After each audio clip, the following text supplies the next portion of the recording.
Alison! Ma. Mabuti pa, tumigil ka na muna sa pag-aaral mo nang sa ganun mapakinabangan ko naman yung katawan mo. Magtrabaho ka doon sa labas, magkargador ka, magbarger ka, kahit ano! Ma, ako? Patitigilin mo sa pag-aaral? Ako na gustong tulungan kayo sa makaahon sa paghihirap? Gusto ko makapagtapos. Alam mo, kasalanan mo to, May. Kung bakit wala kaming ama.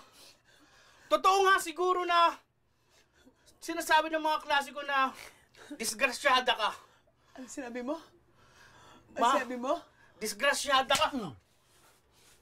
Ma, Kailan pa naging mahalaga ang opinyon ng ibang tao sa'yo? Na ni minsan hindi ka nabigyan ng tuition fee? Kailan pa naging mahalaga ang pandami nila kaysa sa akin? Bakit ako?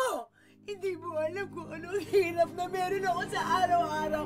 Maitaguyod ko lang kayong magkapatid.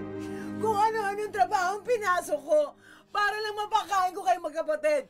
Habang yung ama niyo doon nagpapakasaya. Tinalikuran ng responsibilidad.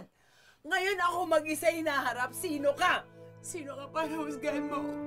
Isa lang naman ang kasalanan ko dito, di ba? Minahal ko lang naman yung tatay niyo eh. Kasalanan ko ba maging nanay niyo? Pagod na pagod ako ni minsan. Ni minsan hindi ako nagreklamo. Lahat ng hirap ko, sinarili ko lang. Tapos sasabihan mo lang ako, disgrasyada ako. Wala ba akong kwentang ina? Ni minsan hindi ako nagtamad sa inyo. Kinalimutan ko nga yung sarili ko para sa inyo eh. Tapos sasabihan mo ako ng ganyan? Sino ka? Bakit? Hindi mo nga alam kung kumain na ako ngayon eh. Sasabihan mo ako, disgrasyada ako.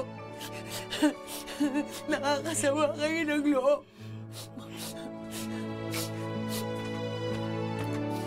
Sa bawat umaga,